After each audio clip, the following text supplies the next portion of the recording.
A new book for middle schoolers tells a first-hand account of one of the last known survivors of the transatlantic slave trade. His name was Cudjoe Lewis.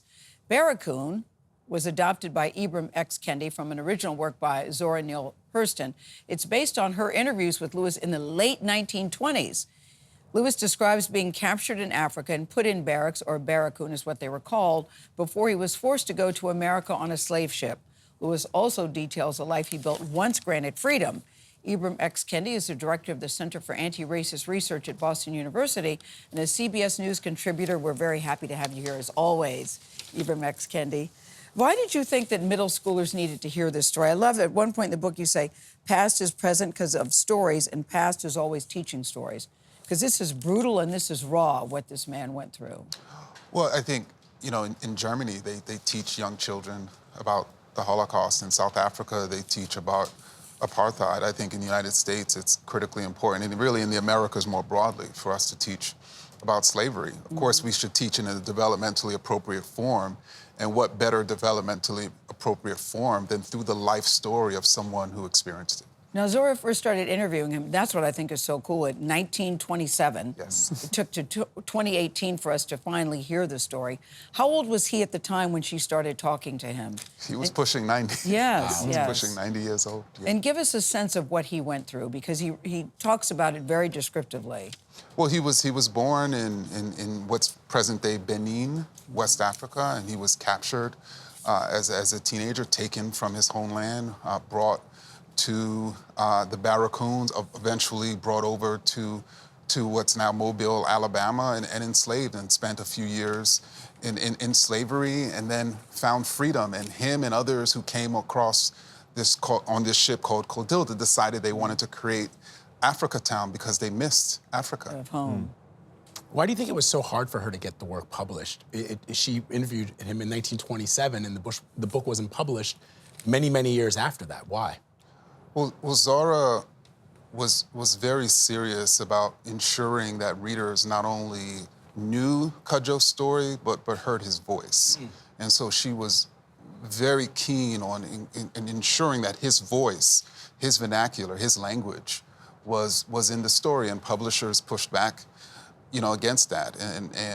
But again, that was something that was incredibly important to her. And when you say in his voice, go ahead. Yeah, I think we're asking the same question. Yes. When you touch on language, you're very intentional about how this book reads. And you talk about how Ebonics, or the language that has been lost, is something that you wanted to make sure readers digested. Why were you so intentional about that? Well, first, because Zora was serious about it. And so I tried to figure out a way to ensure that middle graders could read the text, but also hear Cudjoe's voice. Yeah. And of course, that was not easy, but I thought it was incredibly important. Did you have concern that it might be confusing at all? Well, I think that was my job as a writer, to ensure that it was as legible as possible for middle graders. I mean, I think it's tough because we were talking a little bit, and we talked about this with the last book that you wrote. You know, as a parent, and you know this, you struggle to try to get your children to be able to speak in a way that they can function in all levels of society. And I wonder if there's a concern from you that, you know, a child who perhaps is struggling with that would read a book like this and not understand the story because they're spending a lot of time trying to decipher the language.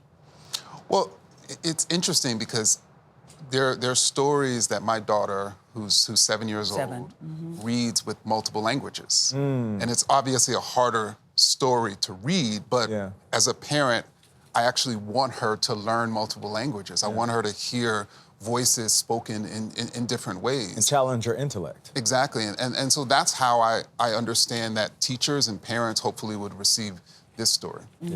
Why do you think, because I struggled too when I was reading it. My brain went into overtime.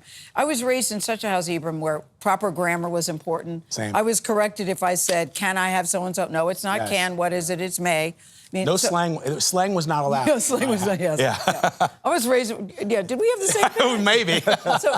So how do we do that balance? I have the same question with Vlad. I think when you're older and you understand, you can discern the difference. But I think when you're a little kid and you're reading, I worried about that too. Well, I think we can understand it as a different language. Language. Yeah. Okay. And I think think of it as such. Yeah, and think a of it as such, and appreciate it as such, and convey it to our children as such, and also in a nation that conveys itself as multicultural. Yeah. That means we have to teach our kids to accept and appreciate multiple languages. And preservation is key as well. Exactly. Especially in a day and age where they're banning books, which Yeah. ultimately bans history, our history.